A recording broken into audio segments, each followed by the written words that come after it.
कभी आपने सोचा है कि आपकी कमाई सिर्फ मेहनत का फल है, या फिर कोई पुराना अनदेखा कर्म आपकी किस्मत की चाबी थामे हुए है?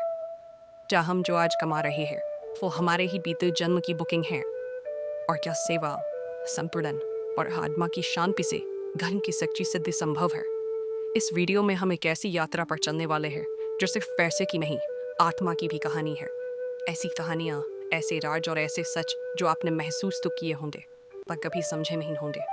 और अंत में जो समझ आएगा वो सिर्फ ज्ञान नहीं, एक ऊर्जा बन जाएगा जो आपके धन, सोच और जीवन तीनों को बदल सकता है।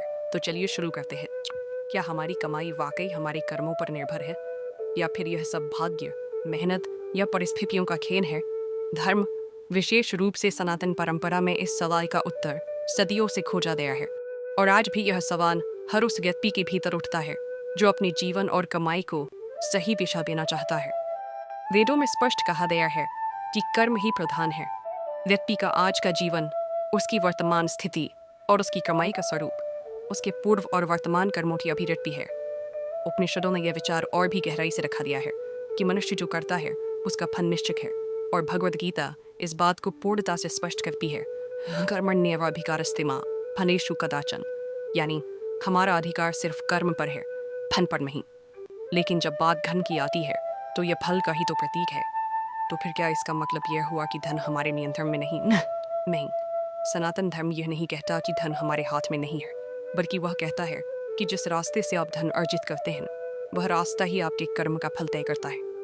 गीता के अनुसार, यदि आप धर्म के अनुसार सत्य और सेवा के मार्ग से धन अर्जित करते हैं तो वह धन न केवल स्थायी होता है बल्कि आपके जीवन में सुख, शांति और संतुलन भी लाता है। वहीं अधर्म से अर्जित संपत्ति जैसे झूठ, धोखा, भ्रष्टाचार या लालच से वह भले ही तात्कालिक रूप से आपको समृद्धि भी देवे, लेकिन अंत में वह आपकी आत्मा से और आपके जीवन से सब कुछ छीन लेती है। शास्त्रों में राजा हरिश्चंद्र की कथा इसका जीवंत उदाहरण है। उन्होंने सत्य की रक्षा के लिए अपना सब कुछ त्याग दिया, राजपाट, परिवार, यहाँ तक कि स्वयं का सम्मान भी। लेकिन अंत में जब उन्होंने अपने कर्म को कभी नहीं छुआ तो उन्हें सब कुछ लौटा दिया गया, और उससे भी अधिक लोक और परलोक दोनों में यश मिला। दूसरी ओर रावण की कथा हमारे सामने है। ज्ञान, शक्ति, धन और वैभव, उसके पास सब कुछ था, लेकिन उसका अर्जन अधर्म से था। अहंकार, बलात्कार और हिंसा उसके मार्ग थे। नतीजा विनाश, संपूर्ण साम्राज्य खत्म। आज के युग में जब हम बिजनेस और करियर की बात करते हैं तो हम ये भूल जाते हैं कि धन कमाना भी एक आध्यात्मिक कर्म है। हर आर्थिक निर्णय, चाहे वह नौकरी चुनना हो, व्यापार करना हो, साझेदारी बनाना हो या निवेश करना, वह एक कर्म है जिसका फल आपकी जीवन दिशा तय करता है। यहाँ एक सच्ची कहानी समझने योग्य है।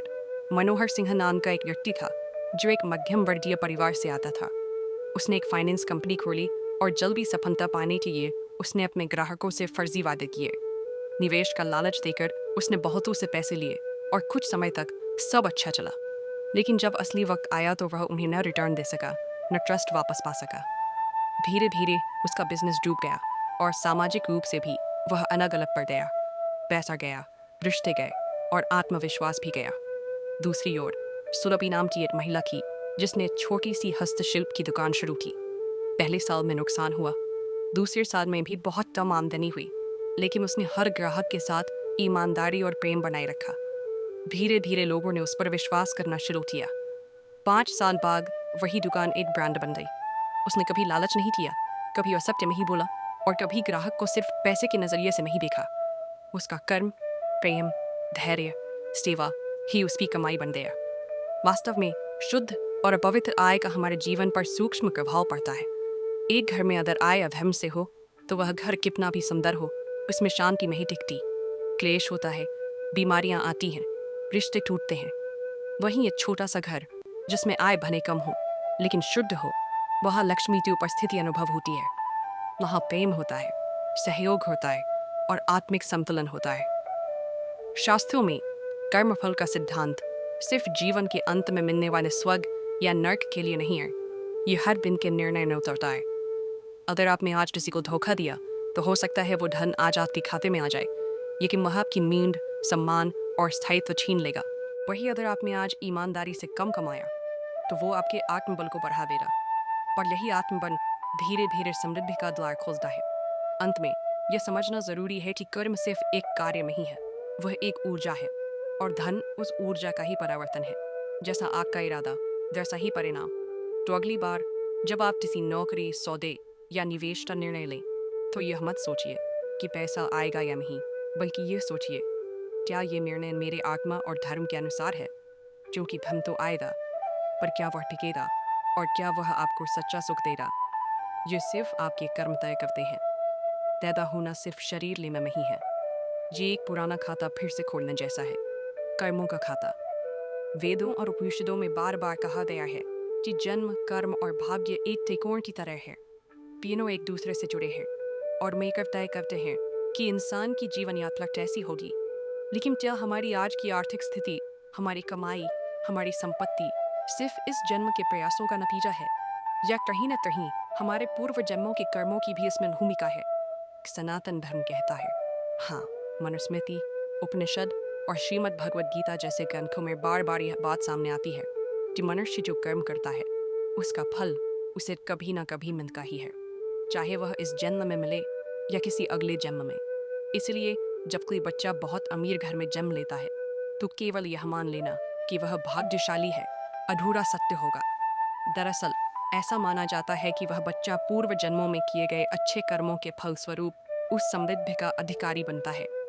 लेकिन इस बात को गहराई से समझने के लिए हमें वर्ण व्यवस्था के वास्तविक अर्थ को भी देखना होगा। ब्राह्मण, क्षत्रिय, वैश्य और शूद्र, ये चार वर्ग वास्तव में व्यक्ति के कर्म के आधार पर निर्धारित होते थे, जन्म के आधार पर नहीं। ब्राह्मण का अर्थ ज्ञान अर्जित करने और बांटने वाला, क्षत्रिय शासन और रक्षा करने वाला, वैश्य व्यापार और धन के प्रवाह का व्यवस्थापक और शूद्र सेवा और सहयोग का प्रतिनिधि। इन चारों वर्गों की अपनी अपनी आर्थिक जिम्मेदारियां थीं। ब्राह्मण को न्यूनतम संसाधनों में संतुलन से जीवन जीना था, वैश्य को समाज के लिए संपत्ति पैदा करनी थी, क्षत्रिय को न्याय और व्यवस्था बनाए रखते हुए धन का उपयोग करना था और शूद्र को सहयोग करते हुए अपनी जीवन की गुणवत्ता को सुधारते रहना था। आज के संदर्भ में देखा जाए तो ये वर्गीकरण हमारी प्रोफेशनल भूमिकाओं की तरह है, लेकिन सवाल वही है क्या इनमें मिलने वाली समृद्धि पहले से तय होती है। यहाँ आता है पुनर्जन्म का सिद्धांत। पुनर्जन्म केवल शारीरिक पुनरावृत्ति नहीं है, यह आत्मा के सफर की निरंतरता है। आत्मा जब अपने पिछले जन्मों में कुछ अधूरे कर्म छोड़ देती है, जैसे अधूरा पुण्य, अधूरा कर्ज या कोई अधूरी सीख, तो वह अगले जन्म में उन्हें पूरा करने आती है। कई बार देखा गया है कि कोई बच्चा छोटी उम्र में ही बहुत टैलेंटेड होता है, संगीत, कला, गणित या बिजनेस में, तो इसे केवल जेनेटिक मान लेना शायद ठीक नहीं। हो सकता है कि वह आत्मा पिछले जन्म में इन सब का अभ्यास कर चुकी हो। कर्म, ऋण और आर्थिक कर्ज में बड़ा गहरा संबंध होता है। अगर किसी ने पिछले जन्मों में लोगों से धोखा किया, उनका धन छीना या किसी की आर्थिक तरक्की में बाधा डाली, तो वह कर्म उसके साथ चलता है। नए जन्म में ऐसा व्यक्ति बार बार आर्थिक असफलताओं का शिकार हो सकता है। कोई कारण नहीं दिखता, फिर भी बिजनेस डूबता है, इनकम टिकती नहीं या बार बार कर्ज में डूब जाता है। ये सब संकेत हो सकते हैं कि कोई पुराना कर्म ऋण चुका रहा है। ऐसी ही एक लड़की की कहानी सामने आई। नाम था अदिति। एक मध्यम वर्गीय परिवार में पली बढ़ी। उसने अचानक एक दिन एक पुराना बिजनेस आइडिया अपनाया और रातों रात उसकी लाइफ बदल गई। कुछ ही महीनों में वह करोड़ों में खिलने लगी। टीवी इंटरव्यू, अखबारों में खबरें, इंस्टाग्राम पर हजारों फॉलोअर्स। लेकिन फिर अचानक एक के बाद एक गलत निर्णय, रिश्तों में दरारें और कर्ज। उसने जो कमाया था सब चला गया। अंत में उसे अपनी फर्म बंद करनी पड़ी। जब उसने आत्मचिंतन किया तो उसे एहसास हुआ कि उसने धन को अपनी शक्ति समझ लिया था। उसने अपने बिजनेस में अपने कर्मचारियों के साथ ठीक व्यवहार नहीं किया, कस्टमर्स को भ्रम में रखा और परिवार से दूर हो गई। हो सकता है ये इस जन्म के कर्म हो, लेकिन जो विंडो इतनी तेजी से खुली और उतनी ही तेजी से बंद हो गई, ये कार्मिक पैटर्न की ओर इशारा करती है। धार्मिक सिद्धांत और मनोविज्ञान दोनों ये मानते हैं कि मनुष्य का जीवन केवल बाहर की परिस्थितियों से नहीं चलता। अंदर की ऊर्जा, पिछले अनुभव और मन की स्थिति उसका भाग्य बनाते हैं। आज की फाइनेंशियल थ्योरी भी कहती है कि मनी इज इमोशनल, यानी पैसा केवल गणित नहीं है, वो भावनाओं और मन की स्थिरता से भी गहराई से जुड़ा है। जब हम ये समझ जाते हैं कि धन गहराई से जुड़ा है, जब हम ये समझ जाते हैं कि धन केवल मेहनत या चालाकी से नहीं आता, बल्कि हमारे कर्मों, इरादों और बीते जन्मों की ऊर्जा से भी जुड़ा है, तब हम आर्थिक सफलता को एक गहरे जिम्मेदार और सौम्य भाव से देख पाते हैं। इसीलिए अगर आपकी लाइफ में धन की कोई भी स्थिति है, ज्यादा या कम, तो उस पर गौर करने की जरूरत है। चाहे आपके कर्मों का परिणाम है, क्या इसमें कुछ सुधार लाने की जरूरत है? क्योंकि जैसा कहा गया है, पूर्व कृतम कर्म नाश्यति, पूर्व जन्म में किया गया कर्म नष्ट नहीं होता। और इसी जाम से अगला कदम निकलता है कि अगर आज हम अच्छे कर्म करें, सच्चे निर्णय लें और धन का सही उपयोग करें, तो न केवल इस जीवन में बल्कि अगले जन्म में भी लक्ष्मी हमारे साथ चलती है। धन केवल एक संख्या नहीं है, यह उस चरित्र का विस्तार है जिससे वह कमाया गया है। शास्त्रों में यह बार बार कहा गया है कि पैसा कहाँ से आया है, यह निश्चित करता है कि वह जीवन में कितना आनंद, सुरक्षा और स्थायित्व देगा। जिस प्रकार भोजन का गुण उसके स्रोत, निर्माण और उपयोग पर निर्भर करता है, वैसे ही धन का प्रभाव भी उसके स्रोत और उपयोग से तय होता है। महाभारत से लेकर गीता तक यह सिखाया गया है कि अनीति से कमाया गया पैसा किसी न किसी रूप में क्लेश, रोग या दरिद्रता लाता है। शुरुआत में वह चमकदार लगता है, लेकिन धीरे धीरे जीवन से सुख और शांति का क्षय होने लगता है। एक राजा हो या एक सामान्य गृहस्थ, जब धन नैतिकता की सीमाएं लांघ कर अर्जित होता है, तो वह धीरे धीरे अपने साथ तनह, भय और भ्रम भी लाता है। कहानी एक उद्योगपति थी, श्रीवास्तव जी, की लेते हैं, जिन्होंने बहुत बड़ा व्यापार खड़ा किया, लेकिन उसके अधिकांश सौदे टैक्स, चोरी, दलाली और कर्मचारियों के शोषण पर आधारित थे। शुरुआत में वे तेजी से सफलता की सीढ़ियां चढ़े, लेकिन कुछ वर्षों में ही उन्हें दिल की बीमारी, बेटों से दूरी और कोर्ट कचहरी का सामना करना पड़ा। धीरे धीरे उनका साम्राज्य बिखर गया। उन्होंने कई बार कहा, धन बहुत था लेकिन सुख बहुत कम। वहीं दूसरी ओर एक महिला उद्यमी, सुलोचना देवी, जिनका व्यवसाय छोटे स्तर से शुरू हुआ था, उन्होंने हर लेन देन में ईमानदारी, पारदर्शिता और ग्राहक सेवा को प्राथमिकता दी। उन्हें भी संघर्ष झेलना पड़ा, लेकिन उनकी संतुष्टि परिवार की एकता और समाज में सम्मान बना रहा। वर्षों बाद जब उनका व्यवसाय बड़ा हुआ, उन्होंने कहा, मेरे पास कम था लेकिन हर दिन चैन की नींद आती थी। अब मेरे पास सब कुछ है और नींद वैसी ही गहरी है। धन का चरित्र व्यक्ति के मन को उसी तरह प्रभावित करता है जैसे भोजन शरीर को करता है। अगर धन भ्रष्ट साधनों से आया है, तो उसका कंपन हमारे जीवन के हर क्षेत्र में हलचल पैदा करता है। मानसिक अशांति, अस्वस्थ शरीर और अस्थिर संबंध। और यदि धन सेवा, श्रम और सच्चाई से आया है, तो वह जीवन में स्थिरता और उत्साह लेकर आता है। श्रीमद् भागवत में आता है कि मां लक्ष्मी वही कहती हैं जहाँ सात्विकता, श्रम और सत्य निवास करते हैं। उनके चार हाथ धर्म, अर्थ, काम और मोक्ष 4 दिशाएं दिखाते हैं, जिसमें धन एक साधन मात्र है, साध्य नहीं। यदि कोई व्यक्ति केवल अर्थ को पकड़कर बाकी तीनों को त्याग देता है, तो लक्ष्मी स्थायी रूप से नहीं टिकती। आज भी कॉर्पोरेट दुनिया में भी यही सच बार बार सामने आता है। जिन कंपनियों ने शुरू में मूल्यों का पालन किया, वही लंबे समय तक टिक पाई है। जैसे टाटा समूह, जो स्वामी विवेकानंद के विचारों को अपनी मूलभूत सोच में शामिल करता है। धन तब तक मूल्यवान नहीं जब तक वह समाज की सेवा में न लगे। स्वामी विवेकानंद कहते थे, जो धन केवल भोग के लिए है, वह बर्बादी की जड़ है। जो धन सेवा के लिए है, वही सच्चा है। दादी जी का यह विचार भी उतना ही प्रासंगिक है। ईमानदार और सच्चा धन ही आत्मा को शांत करता है, बाकी सब अस्थायी मोह है।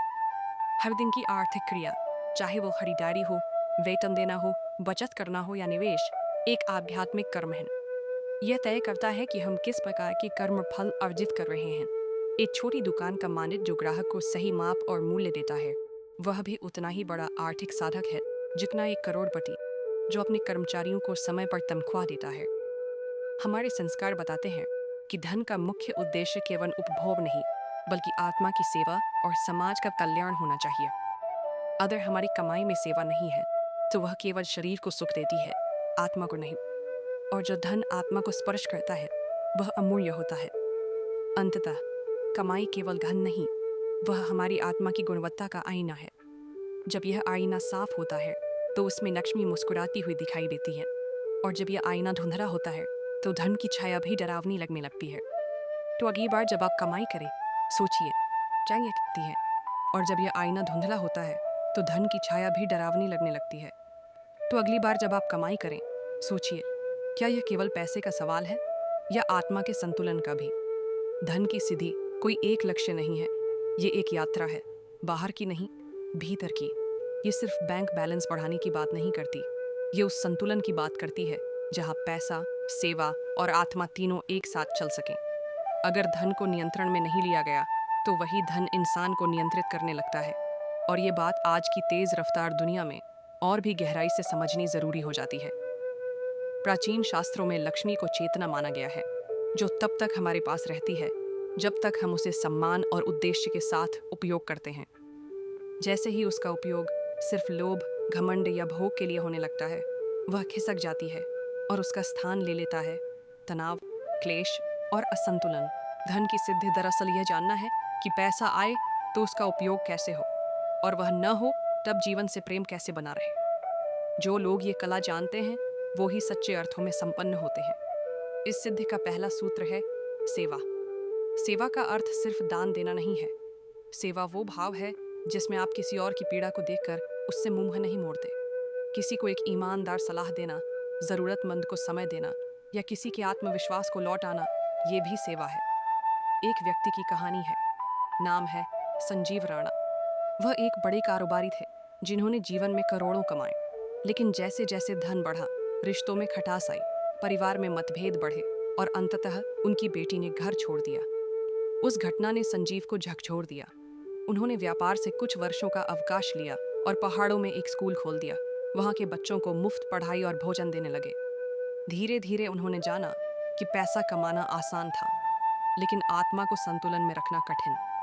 पहाड़ के वो छोटे से स्कूल ने संजीव को वो शांति दी जो 10 करोड़ की डील भी नहीं दे सकी थी। सेवा ने संजीव को नई दृष्टि दी। उन्होंने समझा कि जब धन किसी और की जरूरत पूरी करता है तभी वह सार्थक बनता है। दूसरी ओर एक साधारण शिक्षक की कहानी है, श्रुति कमला, जो एक सरकारी स्कूल में पढ़ाती थीं। उनका वेतन सीमित था, लेकिन उनकी सोच असीमित। उन्होंने हर साल अपनी तनख्वाह का 10% उन बच्चों की किताबों और यूनिफॉर्म में लगाया जिनके माँ बाप अफोर्ड नहीं कर सकते थे। वो बच्चों को सिर्फ पढ़ाती नहीं थी, बल्कि उन्हें जीवन जीने की कला सिखाती थी। कई बच्चे आज सरकारी अफसर हैं, डॉक्टर हैं, लेकिन हर साल गुरु पूर्णिमा पर वह उस स्कूल के आंगन में लौटते हैं और कमला जी के चरणों में बैठते हैं। कमला जी की बैंक बैलेंस भले ही छोटी थी, लेकिन उनका कर्मिक बैलेंस बहुत भारी था। यही है धन की सिद्धि। यह दूसरा सूत्र आता है, संतुलन। धन का संसार हमें तेज दौड़ने के लिए कहता है, लेकिन आत्मा की आवाज़ कहती है, रुको, देखो, सोचो। कई बार हम पैसे कमाने के चक्कर में अपने रिश्तों को खो देते हैं, अपने शरीर को थका देते हैं और अपने विचारों को अशांत कर देते हैं। वेदों में कहा गया है, धन एक ऐसा अग्नि है जो तब तक पवित्र है जब तक वह नियंत्रण में हो। आज का युवा वर्ग हुसतले कल्चर में उलझा है। 12 घंटे काम, वीकेंड्स भी काम। लेकिन क्या ये सिर्फ लक्ष्मी का आवाहन है या आत्मा के साथ अन्याय? एक स्टार्टअप फाउंडर अनुराग की कहानी लें। उन्होंने 4 साल में करोड़ों की कंपनी बना ली, लेकिन इसके बाद उन्हें पैनिक अटैक्स आने लगे। डॉक्टर ने कहा, कोई शारीरिक रोग नहीं है, बस चिंता और थकान है। अनुराग ने अपना पूरा जीवन कंपनी में झोंक दिया था, लेकिन पत्नी से बातचीत बंद हो चुकी थी। माता पिता से महीनों बात नहीं की थी। एक दिन उन्होंने ध्यान शिविर में जाना शुरू किया, जहां उन्होंने सीखा, पैसा तब तक ही आपके काम का है जब तक वो आपको मानसिक शांति के रास्ते से नहीं हटाता। उन्होंने एक मंत्र अपनाया, प्रगति बिना शांति विनाश। अब अनुराग सुबह उठते हैं, ध्यान करते हैं, समय पर खाते हैं और वीकेंड्स पर कंपनी बंद रखते हैं। उनकी इनकम थोड़ी कम हुई है, लेकिन उनके जीवन में सुकून आया है, और असली लक्ष्मी यही है। तीसरा सूत्र है आत्मा की शांति। गांधी जी कहते थे, धन से जितनी आवश्यकता हो उतना ही लो, उससे ज्यादा सेवा में लगाओ। ये वही सिद्ध करते रहो, फल की चिंता मत करो। लेकिन ये वाक्य अधूरा समझा जाता है। इसका सही अर्थ है, कर्म का फल जब आए तब भी तुम अपनी आत्मा के केंद्र में टिके रहो। कोई लॉटरी जीत जाए या कोई बिजनेस डूब जाए, आपकी चेतना स्थिर रहनी चाहिए। धन जब व्यक्ति की आत्मा के केंद्र से नहीं जुड़ता, तब वह अहंकार, लोभ और भय पैदा करता है। लेकिन जब वही धन सेवा, संतुलन और आत्मा की शांति से जुड़ता है, तब वह शक्ति बनता है, सिर्फ बाहरी नहीं बल्कि भीतर भी। कर्म योग की बात करें तो इसका सबसे सुंदर उदाहरण है रविंद्रनाथ टैगोर। उन्हें नोबेल मिला, उनका साहित्य विश्व प्रसिद्ध हुआ, लेकिन उन्होंने अपनी सारी रॉयल्टी शांति निकेतन जैसे शैक्षणिक प्रयोगों में लगा दी। उन्होंने कहा था, धन अगर सिर्फ मुझे सुख दे तो वह सीमित है, लेकिन अगर वह समाज को दिशा दे तो वही धन अनंत है। यही है धन की सिद्धि। ध्यान रखें, लक्ष्मी वो नहीं जो सिर्फ आती है, लक्ष्मी वो है जो जब आपसे होकर जाती है तो दूसरों के जीवन में उजाला छोड़ जाती है। आप दिन रात मेहनत कर लें, लेकिन अगर उस कमाई में सेवा का अंश नहीं तो वो कभी आत्मा को तृप्त नहीं कर सकती, और अगर वह आत्मा को तृप्त नहीं करती तो अंत में वह भी अर्थहीन बन जाती है। अतः अगर आप चाहते हैं सच्ची सिद्धि तो धन को साधन बनाएं, साध्य नहीं। सेवा करें, संतुलन रखें, आत्मा को केंद्र में रखें। तभी आपके जीवन में लक्ष्मी स्थायी रूप से निवास करेगी, और उसका आशीर्वाद सिर्फ बैंक अकाउंट में नहीं बल्कि मन, परिवार और समाज में दिखाई देगा। अगर आपको ये वीडियो अच्छा लगा हो तो इसे लाइक ज़रूर करें। अपने विचार नीचे कमेंट में लिखें, हम हर कमेंट पढ़ते हैं। ऐसे ही और गहरे और सच्चे विषयों पर वीडियो देखने के लिए चैनल को सब्सक्राइब करें और बेल आइकन दबाएं ताकि अगला वीडियो आपसे कभी मिस ना हो। आपके एक लाइक और शेयर से ये ज्ञान और भी लोगों तक पहुंच सकता है। धन की सिद्धि सिर्फ कमाने में नहीं, बांटने में भी है। तो इस वीडियो को अपने किसी खास दोस्त या परिवार के सदस्य के साथ ज़रूर शेयर करें। धन्यवाद।